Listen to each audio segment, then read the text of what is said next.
Cuando estaba solo, solo en el mundo, buscaba tantas cosas lleno de ilusión. Y muy de repente, como ráfaga de viento, vienes tú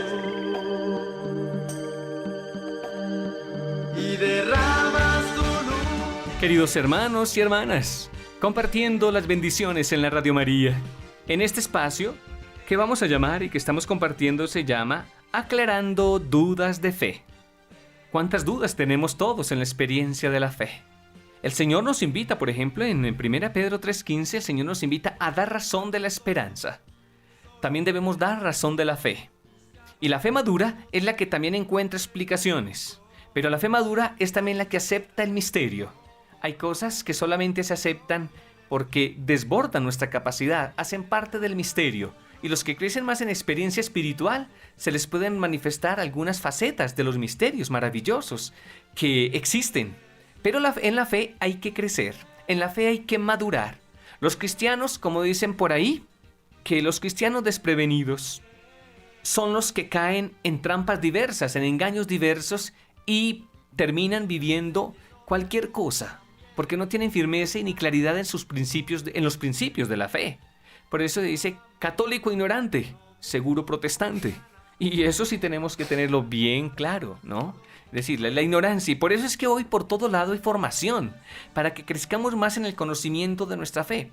Yo conocía en otros tiempos, y me gusta mencionarlo, y no sé si tú lo viviste, Ludi, bienvenida. Si viviste, por ejemplo, con tus padres una experiencia de formación de la fe muy interesante, porque uno los veía a ellos practicando la fe, sí. Y además de eso uno encontraba en su casa folletos y textos que uno como niño o como joven, uno de repente iba hojeando y uno se iba instruyendo. Además que con ellos tenía unos espacios continuos de diálogo sobre la experiencia de la fe y éramos formados. Y cuando ellos no sabían, uno los veía consultando con el sacerdote o buscando la manera de enseñarnos e instruirnos un poco más con las capacidades que ellos tenían en su momento. Y hoy que tenemos más posibilidades, pareciéramos más ignorantes en la fe. Entonces, has visto eso, ¿no? Y lo has vivido. Lo he vivido y desde pequeña ha habido un sacerdote por bendición en casa. Entonces siempre mis papás nos iban guiando y había ese librito de las Sagradas Escrituras con dibujitos y yo desde chiquita estaba mirándolos y leyendo y así iba aprendiendo. Y ver a mi mamá de rodillas a mí me marcó desde muy pequeña. Entonces ella estaba adorando, estaba a alguien superior a nosotros. Y cuando el Papa Juan Pablo II mencionó, porque él fue el que mencionó que si los hijos, si los niños desde pequeños ven a sus padres de rodillas ante alguien, en este caso ante Dios, dicen, hay alguien superior y entonces tenemos que seguirlos. Y esto yo lo viví de pequeña. Es bien interesante, sí. Y bien bonito. Sí, sí. Y yo recuerdo también, mis padres me sentaban, yo vivía en un campo, en una montaña, en una casa muy bonita, claro está, en el campo, pero cada noche nos sentaban en un lado de la cocina y nos sentaban a todos los hijos alrededor y nos iban explicando punto por punto el catecismo de la iglesia y nos iban enseñando las oraciones diversas, pero me encantaban las explicaciones que ellos se buscaban porque ellos no estaban ahí, nosotros hacíamos muchas preguntas y nuestros padres se esforzaban por darnos las respuestas desde la formación que tenían. ¿Recuerda cuáles fueron sus primeras oraciones que le enseñaron? ¿La primera oración que le enseñaron? Oraciones muy especiales que yo creo que ustedes no las saben, porque eran oraciones propias de la devoción de mamá. Pero por ejemplo, dame Dios tu bendición antes de entregarme el sueño. Por todos los que yo amo, vela tú mientras que duermo. Y tiene otros elementos bonitos, pero hay otras oraciones.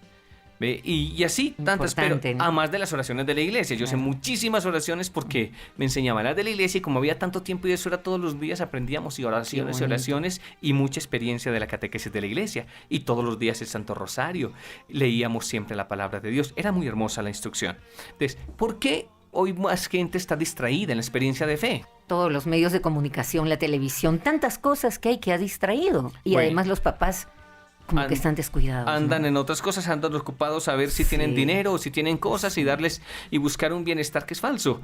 Obvio que tenemos que buscar lo necesario, pero una familia con oración nunca le falta lo necesario. Mira, no es que vaya contra nuestros hermanos separados, nuestros hermanos evangélicos, pero que ellos viven una experiencia muy rica de fe. Y muy bonita, sino que me preocupa mucho escuchar que hay algunos de los nuestros que han aprendido recién con ellos a orar o a leer la Biblia, como que no han descubierto en nuestra iglesia esa parte tan rica y tan esencial. Exacto, no lo hemos buscado porque nuestra Iglesia Católica La ofrece todo lo que ellos están Claro. ofreciendo y mucho más, porque es que nosotros tenemos la gran riqueza de toda la tradición de la Iglesia, como lo vamos a hablar ahorita, la Iglesia Católica romana y también las otras iglesias católicas que vienen de la misma Iglesia de Jerusalén, la Iglesia Madre, ahí están los ortodoxos y otras iglesias que mencionamos, las iglesias históricas, pero viene solo de una gran iglesia, la única iglesia de Cristo, pero varios de ellos se han separado, Se tal han vez porque abierto. encontraron fragilidades en nuestra propia iglesia, madre de la iglesia, y ellos querían reforzar algún aspecto que la iglesia no estaba ofreciendo en ese momento. Y ahora la iglesia, bueno, se ha dado cuenta que muchos de los hermanos separados han ganado mucho, nos han aportado elementos muy interesantes, como conocer más la palabra de Dios, elementos muy ricos como una alabanza más fuerte, una música de mayor adoración, un deseo de vivir juntos más como comunidad. Y que la tenemos nosotros. Y que ya nosotros, pues claro, nosotros lo hemos tenido siempre. Lo que pasa es que esos elementos se fueron separando en la Iglesia Católica a las comunidades religiosas y a ciertos grupos de vivencia cristiana fuerte, pero no era como el conglomerado general. Hoy día ya es toda la Iglesia la que está viviendo esto. Ya en la Iglesia hay grupos carismáticos, ya en la Iglesia hay movimientos de conversión, están los cursillos de cristiandad, está Emmaús, están tantos que están movimientos ricos que están ofreciendo diversas posibilidades para vivir y crecer en nuestra experiencia cristiana, ya bien sea de conversión y ya bien sea de crecimiento mismo en la fe. Entonces, es bien interesante lo que se está ofreciendo. Bueno, de eso vamos a hablar. Algunas dudas de fe. Entonces, aclarando dudas de fe. ¿Cuáles serán tus dudas, mi hermano, mi hermana? Tal vez preguntas que no has resuelto y no las has buscado. Esperamos poderte responder en este espacio algunas de esas preguntas que te haces en el camino de tu fe o en el camino de nuestra fe. Todas las tenemos. Y qué bonito ofrecer algunas respuestas que nos ayuden a afirmar nuestra fe y vivir con alegría esta fe tan hermosa de nuestra Iglesia Católica. Así que todos y todas bienvenidos a la búsqueda de la Radio María. El espacio del alma que queda grabado en tu corazón. De viento vienes tú y derramas tu luz.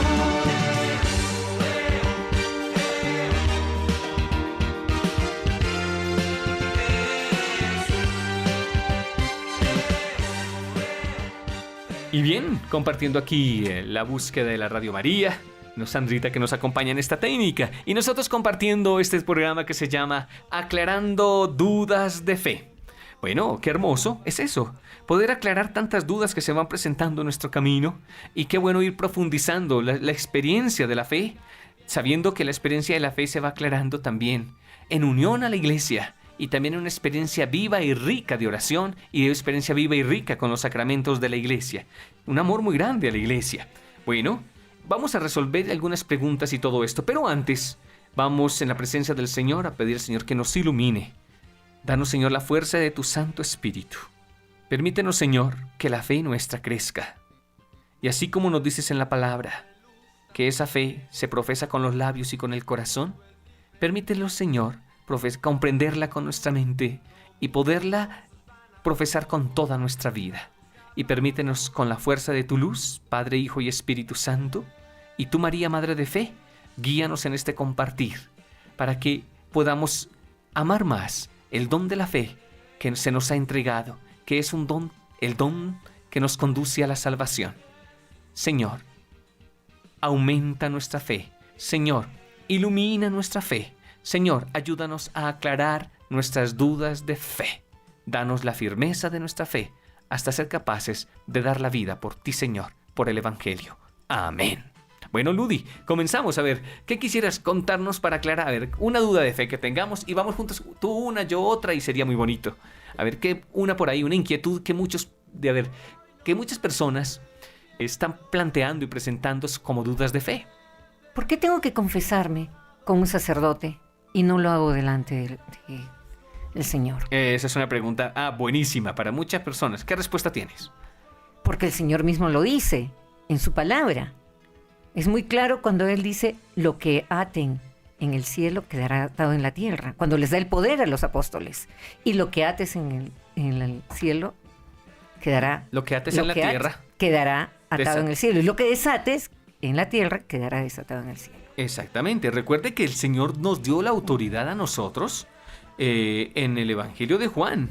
Recordemos que en el capítulo 21, se nos dio la autoridad. Cuando hay esa fusión del Espíritu Santo, recuerde que se nos ha dado ya a los discípulos de Jesús y los que estamos como ministros ordenados el poder de la absolución, cosa que no pueden dar los hermanos evangélicos, ni los que no están ordenados o los que son falsos sacerdotes. 20. Podemos todos suplicar. Está en el capítulo 20. Sí, 20. Ah, aquí ya lo encontré también. Entonces, el poder de la absolución y el poder de perdonar los pecados se los ha dado a los que pertenecemos a la línea y a la descendencia directa de los apóstoles. Entonces, los obispos, sacerdotes, el papa, somos los que tenemos el poder de absolver los pecados. Todos podemos pedir perdón, pero recibir la absolución y desatar las ataduras del mismo pecado es un poder que se ha dado a los ministros ordenados de la misma línea de los apóstoles.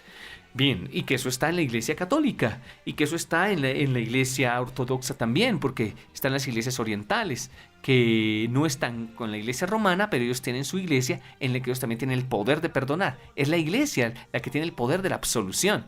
Y algunos dicen simplemente dile a Dios que te perdone. Sí, pero no tienen la absolución. Se necesita, Dios actúa a través del poder humano para poder absolver. Veamos, humano pero consagrado, el sacerdote. ¿Qué dice el texto? Es el versículo 23 del capítulo 20 de San Juan. De este Evangelio de San Juan, ¿qué dice? Dice, reciban el Espíritu Santo, a quienes perdonen los pecados les quedan perdonados, a quienes se los retengan les quedan retenidos. Palabra del Señor. Gloria a ti, Señor Jesús. Este es el momento en que nace el sacramento. Jesús instaura el sacramento de la reconciliación. Bueno, en realidad él lo instaura es con la cruz. Claro, ahí nace claro, el poder. cuando se abre. Claro. Pero ahí ya es la autoridad que concede y el otro texto que habías tomado del Evangelio de Mateo. Entonces, ahí viene ya decir, la autoridad la tenemos. ¿Por qué? Porque nosotros, en nombre de Cristo, ¿quién es el que perdona? No soy yo, No. pobre sacerdote humano. No es el obispo humano. Es Jesús que se pone en nosotros y que cuando el sacerdote levanta la mano para absolver, esa mano se vuelve mano de Cristo aunque tú no veas. Y esa mano se vuelve llaga de Cristo que derrama su sangre preciosa para lavar los pecados que están en tu alma aunque no lo veas. Ese es el poder de la limpieza. Por eso es que se sale tan liviano, tan libre de una absolución que un sacerdote o un ministro consagrado ordenado da en la iglesia. Sacerdotes, obispos y el papa son los que pueden absolver y perdonar los pecados en el nombre de Dios, porque es Dios el único que perdona. Nosotros en nombre de Dios damos la absolución. Se nos ha dado ese poder y esa gracia. Esa es una liberación. Qué hermoso eso, que lo podamos aclarar. Y qué hermoso que todos podamos confesarnos frecuentemente posible. Mandamiento, todos, si te mantienes en la gracia, la iglesia dice mínimo una vez al año. Los que caminan más en santidad, cada mes hacer una confesión. Y los que están todavía más santificados lo hacen a veces cada semana. Pero es tremendo la práctica de la reconciliación. Pero si se puede hacer, de acuerdo con los tiempos fuertes de la iglesia, podemos llevar un buen ritmo de las confesiones. Creo que es así. Nos confesamos, nos preparamos para Navidad, nos confesamos, nos preparamos para la Semana Santa y la Pascua, nos confesamos y las grandes fiestas de la iglesia, y ahí aprovechamos a reconciliarnos y a darle un baño de gracia y de luz, y sobre todo un baño de sangre de Cristo a nuestra alma. Cuando nos confesamos, el alma se baña con la sangre de Cristo y vuelve a quedar radiante, luminosa. Es hermosa, qué pregunta tan tremenda, ¿no? Entonces es el sacramento uno de los más bellos. Digo uno de los más bellos porque... Los que caracteriza al sacerdocio. Al sacerdocio lo caracterizan fundamentalmente la Eucaristía y claro, el sacramento de la reconciliación o la confesión. Pero es bello, es bellísimo. ¿El Papa se confiesa? Claro, también se confiesa. Esa es una buena pregunta. Es que todos somos... también lo dicen. Todos somos humanos. También lo preguntan. Y le preguntan a uno como sacerdote, Sí. Padre, ¿usted se confiesa? Y le digo, y a veces más frecuente que tú, porque todos fallamos, todos somos frágiles y necesitamos todos recibir la misericordia de Dios y humillarnos.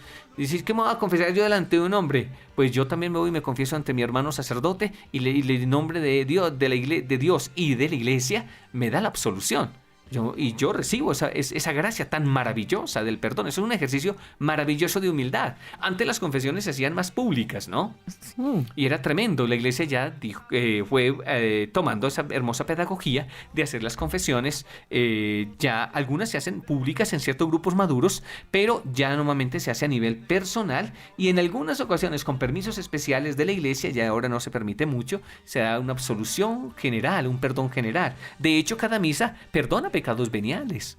Cuando el sacerdote estamos en la misa y el padre hace el acto, por eso es tan bonito llegar a la misa a tiempo para uno recibir perdón sobre sus pecados veniales. Cuando pidamos perdón al Señor por nuestros pecados, el sacerdote levanta la mano y hace una absolución. Esa absolución perdona pecados veniales, no los mortales. Qué importante eso. Qué importante eso, porque hay muchas personas que no toman conciencia de esto.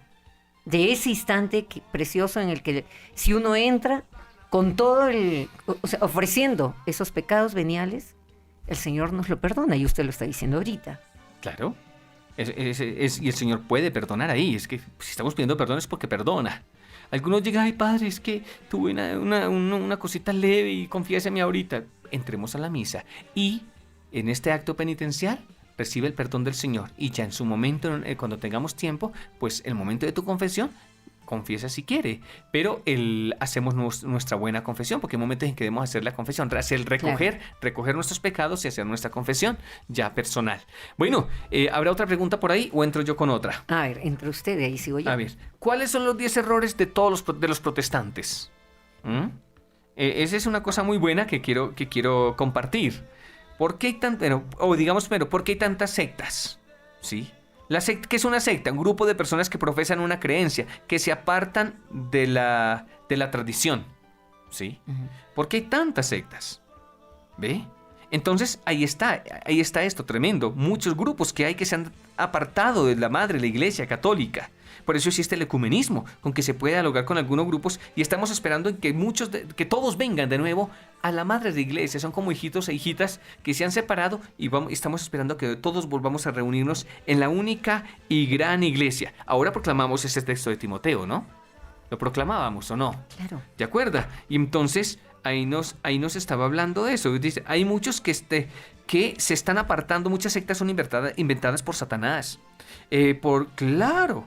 Hay otros que sí, hay grupos tremendos, que son los grupos satánicos, uh-huh, que son sectas y grupos de esos. También está diciendo que hay muchos ávidos de novedades y que se apartan de la verdad. ¿No hemos proclamado este texto? No, es lo que estaba diciendo, que todavía no lo hemos proclamado. No lo hemos proclamado. No. Bien, entonces vamos a proclamarlo y vamos con una canción. Ya, la primera epístola a Timoteo, capítulo 6, versículo 3 y demás. A ver, dice. ¿Hasta dónde? Vamos del versículo 3 al versículo 10. Bien. Esto debes enseñar y recomendar. Si alguno enseña otra cosa y no se atiene a las sanas palabras de nuestro Señor Jesucristo y a la doctrina que es conforme a la piedad, está cegado por el orgullo y no sabe nada, sino que padece la enfermedad de las disputas y contiendas de palabras, de donde proceden las envidias, discordias, maledicencias, sospechas malignas, discusiones sin fin propias de gentes que tienen la inteligencia corrompida, que están privados de la verdad y que piensan que la piedad es un negocio. Y ciertamente es un gran negocio la piedad, con tal de que se contente con lo que tiene. Porque nosotros no hemos traído nada al mundo y nada podemos llevarnos de él. Mientras tengamos comida y vestido, estemos contentos con eso. Los que quieren enriquecerse caen en la tentación, en el lazo y en muchas codicias insensatas y perniciosas que hunden a los hombres en la ruina y en la perdición. Porque la raíz de todos los males es el afán de dinero, y algunos por dejarse llevar de él se extraviaron en la fe y se atormentaron con muchos sufrimientos. Palabra de Dios. Te alabamos, Señor. Bueno, puntos que estamos destacando de ahí. ¿Qué es lo que está diciendo al comienzo, no? Es bien tremendo. Se desviaron de la verdad. ¿Ve? Fueron a buscar más bien, se han apartado de la verdad y ya crearon muchos cuentos. Es duro. A ver, tenemos que tener... Y otros negocios. Las sectas son un gran negocio. La mayoría de las sectas son un gran negocio y una gran explotación. Y es un engaño emocional. ¿Ve? Y son tremendos. Y son un engaño y hacen sanaciones falsas. Y pagan grandes espacios publicitarios en los medios de comunicación y tienen poder en esos medios de comunicación y tienen a la gente adormecida en sus conciencias. No dudamos de muchas partes del evangelio que anuncian, no dudamos de su oración hermosa que realizan, pero del engaño que hay en muchas de ellas. No digo en todas. Claro, porque hay que diferenciar, a ver, a la iglesia le duele, la gran herida de la iglesia son las divisiones. Los protestantes dividieron mucho, se separaron de Roma y dejaron una puerta abierta a toda clase de divisiones. Y se fueron multiplicando y dividiendo y subdividiendo sin control. Son miles y miles. ¿Ve? De todos modos, tenemos que hacer una diferencia. Y tú conversabas conmigo ahora entre las sectas y las iglesias históricas. ¿Tú tienes ahí? Sí, tal como la ortodoxa, las luteranas, la calvinista y la anglicana, entre unas, ¿no? Exactamente. ¿Ve? Comunidades cristianas históricas, que con nosotros los católicos profesamos la única fe. ¿Y qué es lo que caracteriza la verdadera iglesia? ¿Cuál es la fe central de la iglesia? ¿Qué es lo que debe creer la iglesia? ¿Ve? ¿Cuál es lo central de la iglesia? Entonces creemos en la Santísima Trinidad. Aceptamos a Jesús como Salvador, Hijo de Dios, y la Virgen. Nacido de la Virgen, y aceptamos a la Virgen María. Y tenemos los sacramentos. ¿Ve? Entonces, comunidades que no tienen en común estas creencias fundamentales de la fe no se pueden llamar cristianas. Son, o sea, sectas. Son las sectas. Bueno, les había dicho antes de la canción, tenemos que resolver toda esta pregunta, porque yo había mencionado, la pregunta era, ¿cuáles son los 10 errores de todos los protestantes? Bueno, yo creo que tú los tienes ahí también, ¿no? Vamos a tomar el primero. Primero. No aceptan que los sacramentos son 7. Eso, unos aceptan solo 3, otros solo 1. El único sacramento que aceptan todos los protestantes es el bautismo.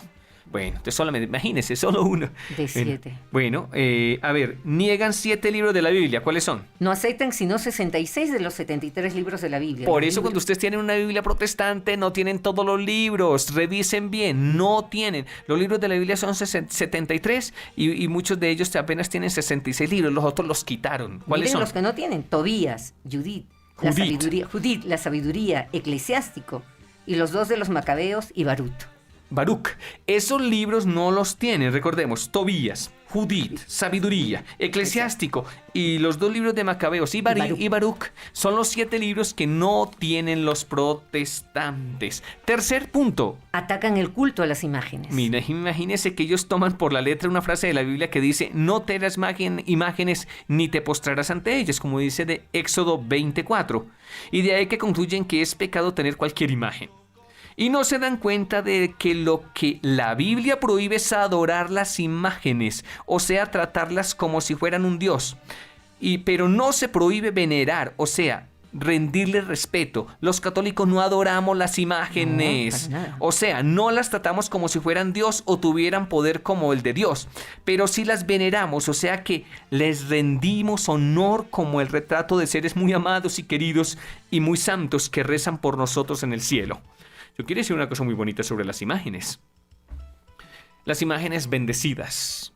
Por eso les choca tanto a ciertos grupos que están separados ver esas imágenes, porque les molesta la gracia que cargan las imágenes. Cuando un sacerdote derrama una bendición sobre una imagen, esa imagen queda con bendición especial. Y ahí a esa imagen se atrae la presencia del santo o de la santa que está. Les atrae y nos trae mucha luz y gracia. Quedan con una luz. Los objetos bendecidos quedan con una gran luz y nos traen mucha protección.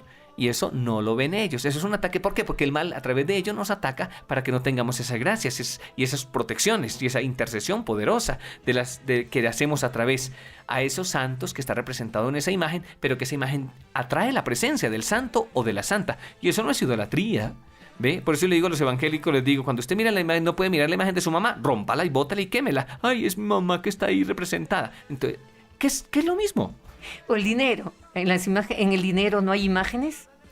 Y lo reciben, ¿no? Les encanta. Claro, el dinero. Bueno, no digamos más. Y bueno, Ay, sí, pero vamos a seguir con las otras, pero primero tomemos este tema musical. Este tema musical que es... se llama El Tamaño... No, ese es para el segundo, dijimos. Vamos a tomar el número 1, que se llama Yo creo en las promesas de Dios. Vamos con Rafael Moreno a compartir. Todos creemos en las promesas de Dios. Aclarando dudas de fe en este tema, Yo creo en las promesas de Dios.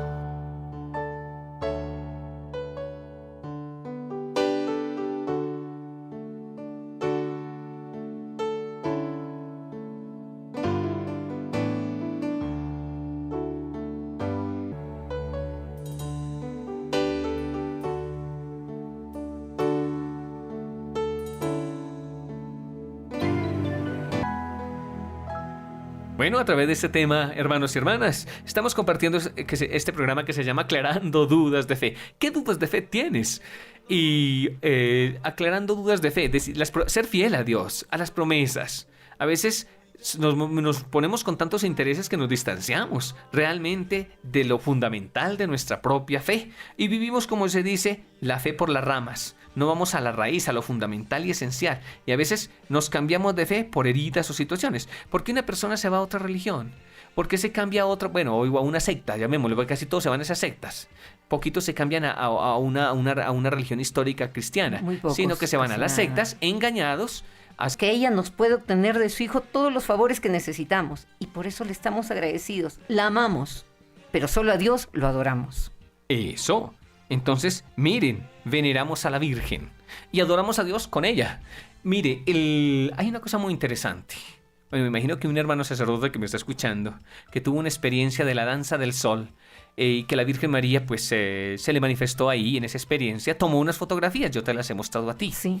Y en esa fotografía está representada a través de los rayos y la luz del sol, está representada la Trinidad Santísima. Al centro, la luz blanca, resplandeciente, hermosa, pero que se expande de arriba abajo. Alrededor tiene se continúa un reflejo lila y continúa un reflejo rojo. Un reflejo rojo y está rodeado de unas gotas de sangre. Esa es la Trinidad. El Padre en el centro, el Espíritu en la mitad, en el punto, pero en la mitad de los tres colores está el Espíritu Santo color lila y en el otro Cristo Jesús de color rojo. Y al centro hay como una especie de gota transparente azul marina, hermosa. María. Es la Virgen María. La Virgen María está en el seno de la Santísima Trinidad. Y eso que no me lo digan los hermanos protestantes, que es mentira. Porque ahí está ella y está en el corazón de la Trinidad de Dios. Y lo que se alcanza de Dios también se alcanza por María. Eso es hermosísimo lo que hay ahí. Y eso no es simplemente una fotografía, es una representación. Esto para aclarar que la devoción a la Virgen Madre es maravillosa en la iglesia. Y yo que amo tanto a la Virgen María, lo digo por la experiencia de la compañía tan hermosa. Es que ella es puerta del cielo y ella se me ha presentado en diversas experiencias. He vivido, no las voy a contar aquí porque ya les he contado en otros programas, pero he tenido experiencias muy lindas y tú también, Ludi. Hemos tenido experiencias muy ricas y qué dolor da, y a ella le duele, a la Virgen María le duele mucho los huérfanos. Hay muchos huérfanos de ella que se han alejado y hablan incluso con maldiciones de ella. Qué dolor hablar de la propia madre. ¿Cómo puedo amar al hijo y no amar a la madre?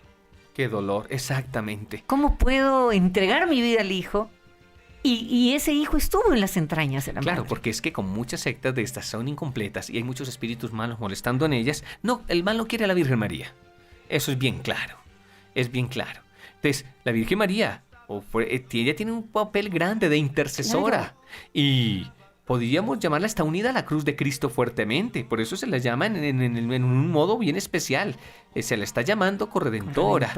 No porque ella es la que salva, sino que al lado de su Hijo, que Jesús es el que salva. Pero ella en su Hijo nos ayuda a alcanzar la salvación. Necesitamos ayudas. Dice, no es que directamente con Dios. Y a veces no alcanzamos. Y la Virgen María nos ayuda. Como buena madre, una madre ¿a qué hijo le niega a una madre lo que necesita? Y entonces necesitamos esas ayudas. Los protestantes y los evangélicos dicen, no, directamente no, y no necesito intermediarios. No necesito santos, no, porque no creen, ya lo vamos a ver eso. Entonces, no necesito intermediarios. Y resulta que si nosotros humanamente usamos mediaciones, con Dios también las usamos. ¿Ven? No usamos por ahí palanquitas para encontrar un puesto, para buscar hablar con alguien. Si es humanamente lo usamos, en la dimensión de Dios todavía más maravilloso. Es más maravilloso. Ella es mediadora y medianera de gracias. Bueno, esto para no terminar de hablar de la Virgen. Ahora, hay algunos... Imposible acabar. Sí, hay algunos protestantes que han retornado, se han convertido justamente por ella. Hay testimonios que se han convertido por ella. Claro, ya Ella los ha traído. se han manifestado y descubrieron los engaños. Yo he escuchado unos CDs muy hermosos. Los engaños de las sectas, todas se basan en parten de las verdades que recibieron de la Iglesia Católica y después meten un montón de engaños para manipular tantas situaciones. No hablo de todos. Cuidado, hay experiencias muy ricas. Sí. Entonces, pero hablo de la mayoría que son sectas que tienen estos problemas. Bueno, vamos a otra situación. El 5. Dicen que basta la fe para salvarse. Bueno, que no son necesarias las buenas obras. Y esto lo repite siempre en todas partes, olvidando lo que dice el apóstol Santiago en la Biblia. Es que ellos también sacan, muchos de ellos no tienen el libro del apóstol Santiago, pero el apóstol Santiago, capítulo 2, versículo 17 dice, la fe sin obras está muerta. 6. Niegan la presencia de Jesucristo en la Eucaristía. Ah, qué dolor. Terrible. Qué pena. ¿Y qué dicen ellos? Aunque su fundador Lutero exclamaba que aquellas palabras de Jesús, esto es mi cuerpo, son tan claras que para negar que Jesús esté en la Eucaristía, tiene que ser uno un ignorante o un loco. Hasta el mismo Lutero, que fue el que Imagínense. dividió la iglesia. Sin embargo, no acepta que estén presentes en la Santa Hostia. Oiga, pero también hay algunos de los nuestros. Hay algunos de los nuestros que no aceptan. Ah, no, hay gente, hay hasta sacerdotes que dudan de la Qué presencia terrible, viva y qué real de la dolor. Eucaristía, y algunos católicos que creen que es un simple simbolismo. Y algunos evangélicos hacen una especie de fracción del pan tratando de reemplazar la Eucaristía. Solo la consagración se puede realizar por ministros ordenados y consagrados en la sucesión de los apóstoles en la iglesia. Nadie más puede consagrar, y Jesús solo se hace presente en ese momento. Yo como sacerdote tengo experiencias hermosísimas, vivas con la Eucaristía. Jesús es realmente, está ahí, con su cuerpo y con su sangre, y los hermanos separados no están alimentándose de este grandón de la Eucaristía. Así que, hermanos que están escuchando también, algunos que no creen, por favor, Jesús sí está, el Señor está presente, real, sacramentalmente, ahí en el altar. Claro, entonces, ¿por qué se han convertido tantos signos vinos en sangre? ¿Y por qué tantas hostias son ahorita cuerpos vivos? Y yo los he sentido palpitar en mis manos. Y los milagros de la Eucaristía son maravillosos. Y el gran milagro de la Eucaristía, pero esos son signos maravillosos, como Jesús se muestra que Él está ahí presente. Pero el milagro más grande de la Eucaristía es la iglesia, es la comunidad, es la familia y es la salvación. El que come y bebe mi sangre, el que come mi cuerpo y bebe mi sangre tendrá vida eterna. Ese es el milagro de la Eucaristía. Así que, por favor. Y lo creemos en una gran fe. Número 7. No aceptan que en la confesión se puedan perdonar los pecados, ¿no? Eso ya lo hemos Lo hablado. hemos hablado. Bueno, y pero ahí está. ya tú lo leíste en Juan 20, Sí. 22, 23. Ya eso lo dijimos. Pero no aceptan que la confesión puede perdonar pecados. Ya lo aclaramos. Número 8. Dicen que la Biblia la entiende cada uno como a él le parezca. Qué triste, ¿no? Qué tristes esas interpretaciones. Y muchos errores que se han llevado por esta situación. Es un egoísmo, es una ignorancia. Hacerle decir a la Biblia lo que Dios no quiso decir. En cambio, los católicos interpretan la Biblia como la explican los sumos pontífices, como la explican los santos, como la explican los santos y padres de la iglesia. La Eucaristía... Oiga, es que uno se pone triste. Yo como sacerdote me es tocado estudiar la Biblia en la profundidad de la iglesia, en la gran hermosa interpretación como ha ido enseñando el Espíritu Santo en la iglesia a través desde el comienzo hasta por todos los siglos. Años y años. Son años que uno tiene que estudiar la Biblia, la palabra, conocerla. Esos son años, pues no más para yo ya comenzar a predicar. Yo pasé estudiando en profundidad la palabra. Voy a decirle, a ver, 6 más 6, 12, más 7, sume. 19. Y por fin comencé a predicar bien con la palabra. 19 años y ellos están en 3 meses y ya se creen los dueños de la palabra. Qué dolor, qué tristeza la ignorancia. Qué tristeza predicar cualquier cosa. Qué tristeza manipular la palabra y decirle lo que no es. Ellos escogen algunos textos a su antojo y terminan dañando la palabra viva. Qué dolor y qué tristeza. La palabra es real, viva, auténtica. Y muchos de ellos, seguro no todos, pero muchos de ellos están bien extraviados y bien equivocados. Sacan un pedacito, sacan lo que les conviene. Y eso me hace recordar una frase que un sacerdote nos enseñó. Sacar un texto de su contexto es un pretexto. Claro. Porque lo adecuo. Lo que no me gusta, no. Lo que me cae bien, sí. Eso es una atracción, eso es una atracción como Judas. Bien, bueno, estamos como duros, pero es la verdad. Bueno, ¿qué otro nos falta? A ver, estamos hablando cuáles son los 10 errores de los protestantes. Mire, es que ellos, mire cómo nos atacan. ¿Cómo quieren convencer a alguien que venga a la secta o el grupo de ellos? Atacando a la iglesia católica. Uh-huh. Entonces, y si tocan a católicos fríos y desprevenidos, que les abren las puertas, estamos graves. Si bien no nos sirven. No podemos atenderlos. Cuando ellos lleguen a atenderles, una receta muy sencillita, mi hermano, mi hermana. Díganles, bueno, les voy a escuchar, pero primero recemos el Santo Rosario. Se les van. Eso es pues, hermoso. A ver qué hacen, a ver cómo aman a la Virgen María. Y si rezan con ustedes Santo Rosario, escúchenlos. No, y lo peor de todo es que los que vienen y tocan la puerta son bautizados, son católicos que se fueron. Qué pobre, qué pena. Entonces ahí ahí sí los podemos recuperar, creo yo, a veces. Muy bien, entonces, no creen 9. en el purgatorio ni aceptan que haya que rezar por los difuntos. Mire qué tristeza no orar por los... Mire lo que es el mal. Mire todas las gracias que les está quitando. Mire lo que está pasando. ¿Qué es lo que pasa ahí? Explícanos ese punto. No creen en el purgatorio ni aceptan que haya que rezar por los difuntos. Dicen que si uno cree en Dios, tan pronto se muere, se va para el cielo. Sí. Y entonces, como se cumple aquello que al cielo no entrará nada manchado, si no alcanzaron a purificarse de sus manchas en la tierra, ¿cómo pueden entrar hacia el cielo? ¿Cómo van a entrar así? Apocalipsis 21-27 está diciendo eso. Al cielo no entra nada manchado. La bienaventuranza lo dicen también claro. Y si ellos están sin reparar y bien manchados, no directamente al cielo. ¿Desde cuándo? Miren lo que Dios prometió en el Éxodo: no dejaré ninguna culpa sin castigo.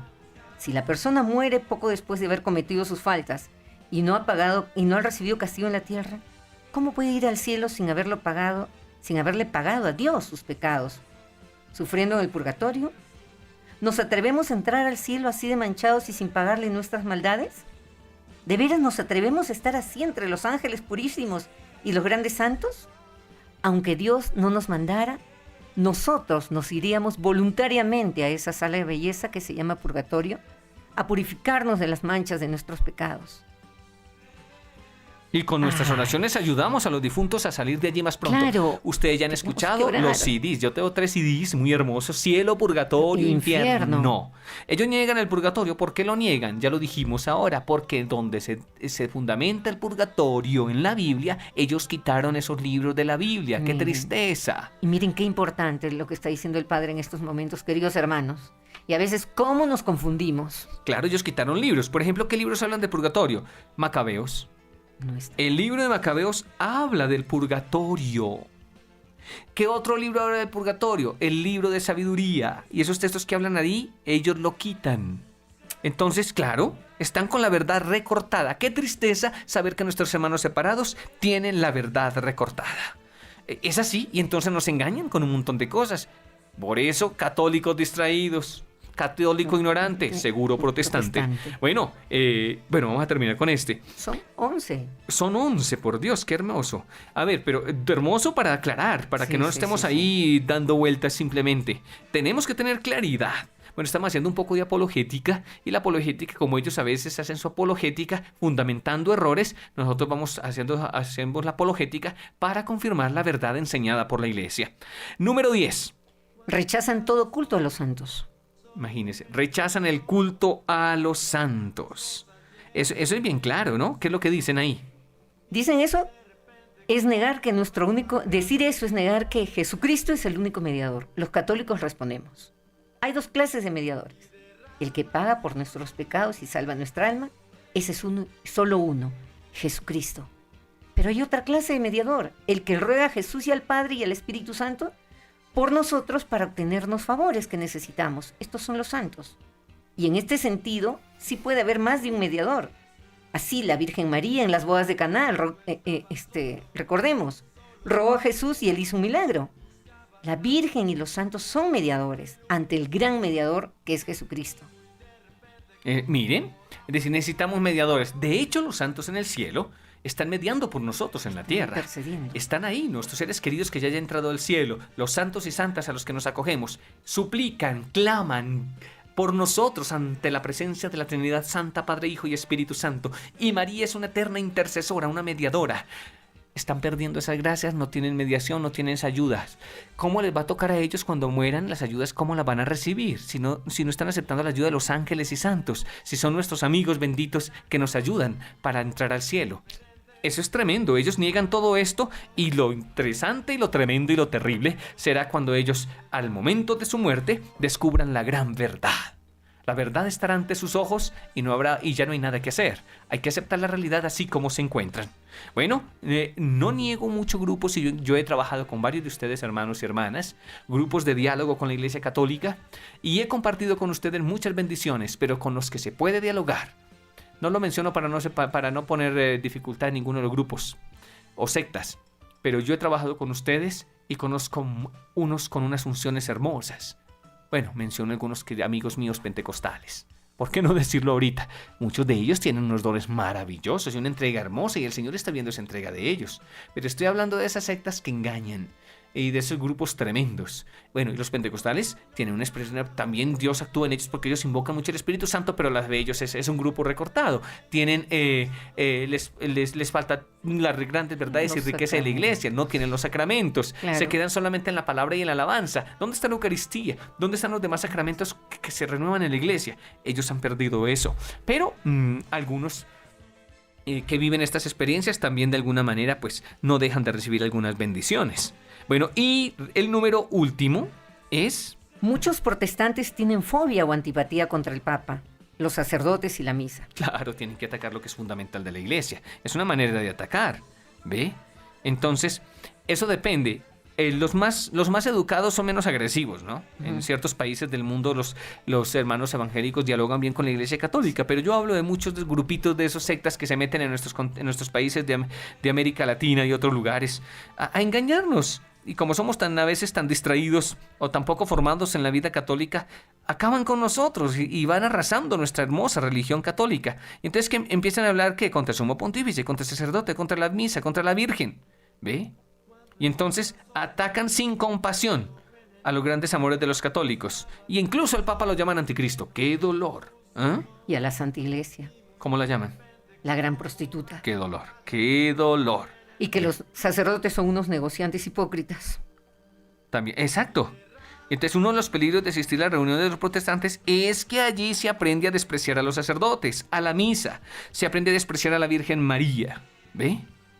Entonces, por eso es que tienen tantos programas de radio en que se atreven a decir... No, ahí no lo dicen. Ah, y no lo Ahí dicen. no lo dicen.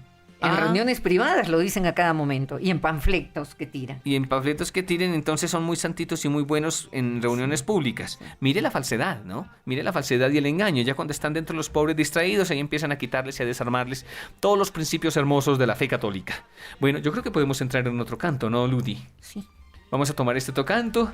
Este es el que yo estaba mencionando. Antes. El tamaño de tu fe, lo había mencionado. Este es un tema bien especial. Vamos con Pedro Neira, vamos a llamarlo así, en este tema de Aclarando Dudas de Fe, el tamaño de tu fe.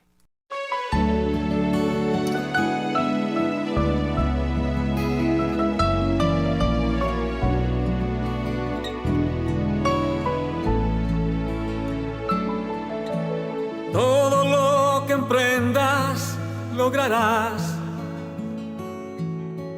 Todo lo que quieras alcanzar. Si tienes fe, cuán grande y firme sea, así se te dará.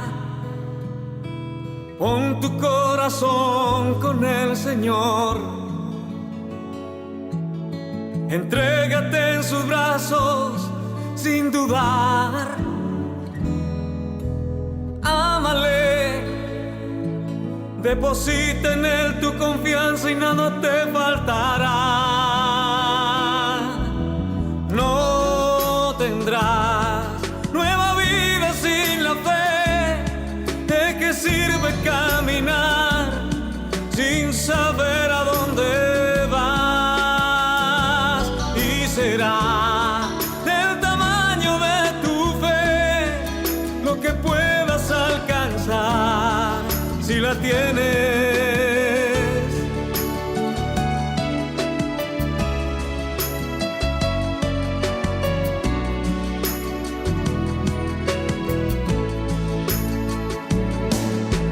Pon tu corazón con el Señor. Entrégate en sus brazos sin dudar. Ámale, deposita en él tu confianza y nada te faltará. No tendrás nueva vida sin la fe. ¿De qué sirve caminar sin saber a dónde vas? Y será del tamaño de tu fe lo que puedas alcanzar si la tienes. crecerás.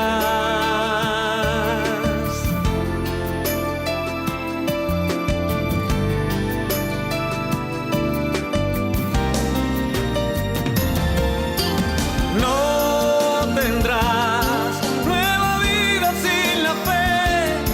¿De qué sirve caminar sin saber a dónde vas? Y será el tamaño de tu fe lo que puedas alcanzar. Si la tienes, crecerás. No tendrás nueva vida sin la fe. ¿De qué sirve caminar sin saber a dónde vas? Y será del tamaño de tu fe lo que puedas alcanzar. Si la tienes, crecerás.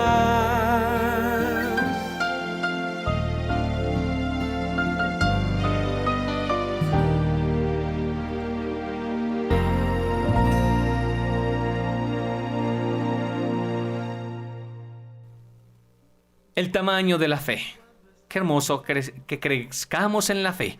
Y no dudo que muchos de los hermanos separados, porque hay que llamarlos también hermanos, muchos de estos hermanos nuestros, yo he encontrado muchos de ellos con un tamaño de fe hermoso, grande.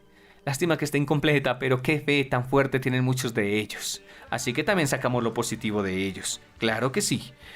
Bueno, ¿alguna otra pregunta que quisiéramos profundizar? Tenemos unos pocos minutos, pero vamos a tomar unos 2 o 3 puntos que nos ayuden. Y después seguro si hay otra posibilidad de hacer más programas, los hacemos. ¿La Virgen tuvo más hijos? Ah, tremenda pregunta. ¿Por qué en el Evangelio se llama a varios hombres hermanos de Jesús? Sí, a ver, respóndala. Respóndala que hay por ahí. Esa es una pregunta muy buena. En la Biblia se llama hermanos a los que tienen un mismo abuelo, o sea, los primos, tíos y sobrinos. Así, por ejemplo, Abraham llamaba hermano a Lot, que es su sobrino, en Génesis 14:16. Y dice la Biblia que Labán es hermano de Jacob, Génesis 29:15. Pero Labán es tío de Jacob. El Evangelio dice que Santiago y Tadeo eran hermanos de Jesús. Pero enseguida añade que ellos, los dos, eran hijos de la esposa de Cleofás. Y María era esposa de José, no de Cleofás, mire. De Santiago o Jacobo, uno de los 12 apóstoles, dice la Biblia varias veces que era hermano de Jesús. ¿Cuál de los dos Santiagos o Jacobos? ¿El mayor? No puede ser, porque el Evangelio dice que este era hijo de Salomé. Ha de ser el otro Santiago, el menor. Pero de él se dice en Marcos 3:18 que su padre era Alfeo. Entonces, ¿podrán los protestantes probar con la Biblia que la Virgen se casó con ese tal Alfeo? Absurdo. Si María tenía más hijos, ¿por qué en la cruz no le confió Jesús a ninguno de ellos que se encargara de ella? Ese oficio se lo dio a Juan, porque María no tenía ni esposo ni hijos que se pudieran encargar de ayudarla. Cuando la Biblia dice, miren hermanos, escuchen hermanos, que José y María no vivieron como esposos hasta que ella tuvo a su hijo Jesús, con esto lo que quiere decir el Evangelio es que María era totalmente virgen. Mateo 1:25. Virgen es una persona, y lo saben muy bien, que no ha hecho actos sexuales, o sea que era totalmente pura. Pero con esa frase la Biblia no quiere decir que después de nacer Jesús sí vivieron ya maritalmente. No, de ninguna manera. Solo le interesa decir al evangelista que María era virgen. Así, por ejemplo, hay una tumba antigua de hace muchos siglos con esta leyenda. Ana permaneció virgen hasta que se murió. ¿Qué quiere decir esa lápida? ¿Que después que se murió ya Ana dejó de ser virgen? Ni el más tonto lo entiende así. Lo que la inscripción quiere decir es esto. Ana cuando murió era virgen y nada más. De la misma manera, cuando San Mateo en primer capítulo, versículo 25 dice, José y María no vivieron como esposos hasta que ella tuvo su hijo primogénito, lo que quiere decir es solo esto. María cuando tuvo su hijo primogénito no había vivido matrimonialmente con José. Pero el evangelista no pretende decir que después sí hiciera vida marital. No, señor, eso no lo dice el evangelio en ninguna parte. Bueno, eso como, mire que es decir, como para fundamentar, ¿ve? Para fundamentar así. Entonces, por tanto, la Virgen María no tuvo más hijos, ¿ve? Es imposible. Es decir, siempre ya queda claro, los primos de Jesús son considerados hermanos y todavía se consideran en el pueblo hebreo y en el pueblo incluso En el pueblo árabe, los primos son hermanos, porque ellos siempre tienen el sentido de clan, de gran familia, y todos se consideran hermanos. Así que es un engaño simplemente y un ataque a la Virgen María. Hay muchas preguntas que podríamos resolver, ¿no? Ya se nos está acabando nuestro tiempo y es mejor concluir con... O resolvemos una más, pero ya el tiempo se está yendo, o más bien pidámosle al Señor que... Porque una cosa es, por ejemplo, lo del fin del mundo. Tantos grupos que hablan del fin del mundo. Pero vamos simplemente a decir que ni el fin del mundo no se ha contado todavía. Ni los ángeles saben la fecha, ni siquiera el Hijo de Dios. ¿Ve? Solo el Padre Dios sabe cuándo es el fin del mundo. Pueden buscar Mateo 24:36 y Marcos 13:32. ¿Pero qué? Llegan los adventistas y llegan otros grupos a decirle: alístese porque ya viene el fin del mundo, tiene que convertirse ya, y empiezan a hacer negocio contigo. ¿Ve? Debemos decirle a los, cuando nos llegan con esas noticias, decimos: te felicito, tú sabes más que los ángeles. Porque el evangelio dice en Mateo 24:36 que ni siquiera los ángeles saben cuándo va a acabar el mundo. Y que ese secreto no lo sabe sino Dios. San Marcos 13:32. Y ahora... ya hay entonces dos seres que conocen el secreto, Dios y tú. ¡Qué prodigio! De lo importante no es cuándo va a ser el fin del mundo. De secreto dejémoslo solo a Dios. Solo Dios sabe y Dios es el dueño de todo. Lo importante es cuándo va a ser el fin de nuestra propia vida y si estamos preparados para asumir este momento de nuestra muerte y dar cuentas a Dios. Mateo 25:13. Lo importante no es cuándo y cómo murió una persona, lo importante es cómo vivió.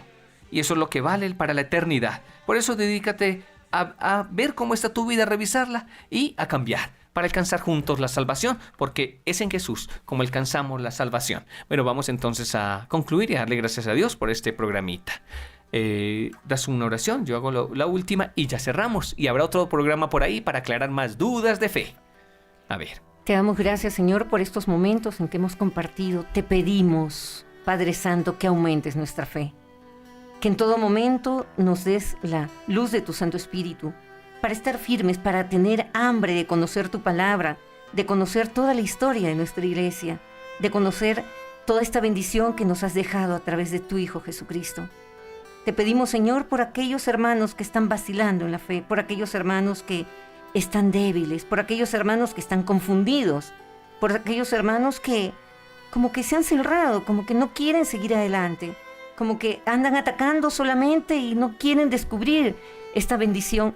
Y sobre todo, Señor, yo te pido de una manera muy especial por aquellos por aquellos hermanos nuestros, aquellos hermanos bautizados que no sienten o no creen que tu Hijo está real y verdaderamente presente en la Eucaristía. Yo te pido, Señor, que aumentes su fe y que aumentes la fe de cada uno de nosotros.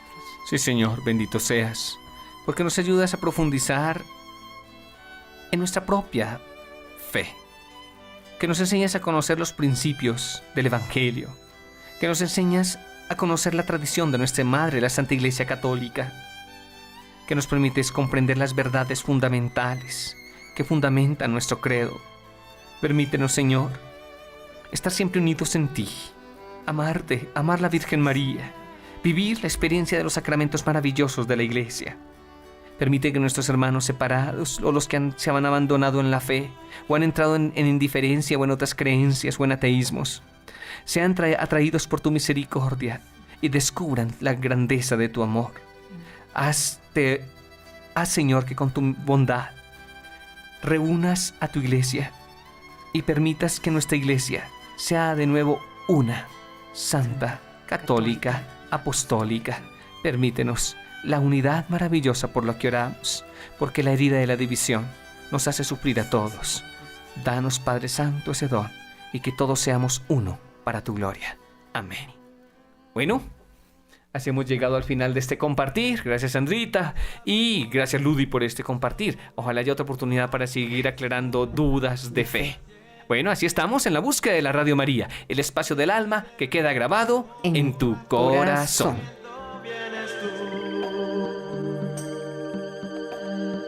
Y de